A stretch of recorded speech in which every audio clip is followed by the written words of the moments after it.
Audrey Maté présente « J'ai lu pour vous », une chronique pour lecteurs gourmands et qui ouvre l'appétit littéraire.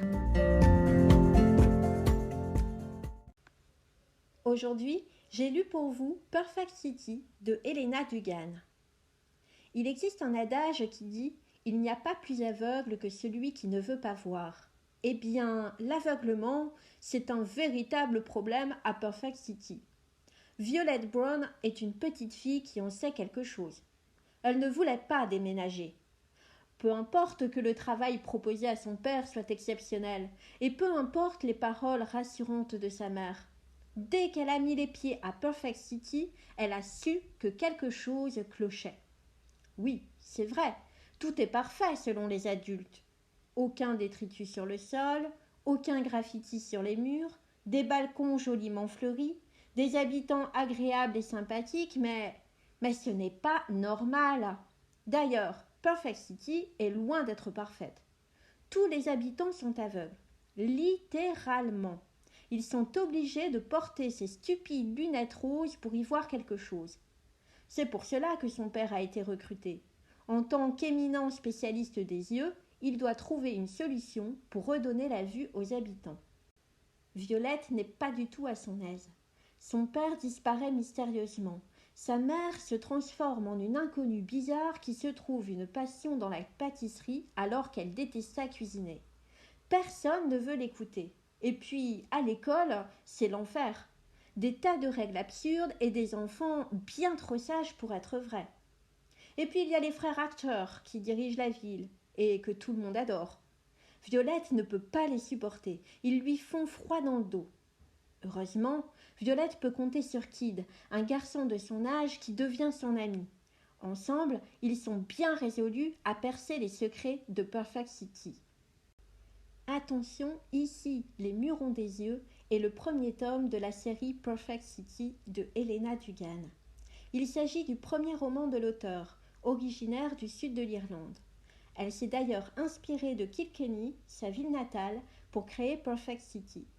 Son roman a reçu le prix du Crimefest Children's Book of the Year et fut nominé pour le Irish Book Awards et le Waterstones Children's Prize.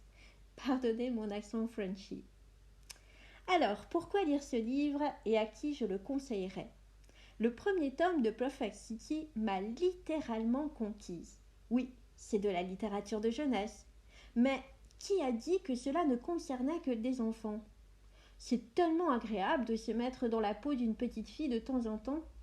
Et pour le coup, Violette est très attachante, pleine d'imagination, toujours prête à vivre des aventures. Elle me rappelle, moi à son âge. J'ai adoré l'histoire des habitants aveugles dans une ville parfaite. Évidemment, c'est un peu magique. Un thé aux saveurs différentes selon les personnes qui le goûtent, un aspirateur d'imagination, des gens invisibles, et bien entendu, le rationnel, la norme, la pensée unique à laquelle il s'agit de se conformer au risque de devenir un paria dans le no man's land. Ainsi, sur le plan de la bibliothérapie, nous trouvons quelques ingrédients sur lesquels nous interroger, à commencer par cette quête illusoire du perfectionnisme qui n'a de consistance qu'au travers des filtres. À Perfect City, c'est au travers des lunettes, et dans la vraie vie. L'histoire de Perfect City appelle à l'acceptation des différences et des vulnérabilités de chacun. Dans la mesure où il s'agit de littérature de jeunesse, je conseillerais ce roman à des petites filles entre 7 et 12 ans qui aiment les histoires d'aventure et de magie. Ce roman ravira celles qui ont une imagination fertile et qui ont à cœur de vivre dans un monde juste. Et de façon générale, je recommanderais ce livre à tous les amateurs de littérature de jeunesse, adultes, qui trouvent plaisir à voyager dans l'enfance de temps en temps. Le premier tome de Perfect City d'Elena Dugan est publié aux éditions Fleurus. Il sort aujourd'hui, le 15 septembre 2021, et vous en coûtera 15,90 €. J'en profite pour remercier NetGalley France et les éditions Fleurus de m'avoir permis de lire ce roman en avant-première. C'est toujours un plaisir de découvrir des pépites à partager. Il ne me reste plus qu'à vous donner rendez-vous entre les pages.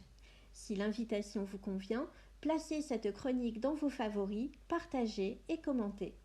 Mes pensées vous accompagnent au détour des rayonnages. Profitez-en donc pour saluer de ma part votre libraire préféré.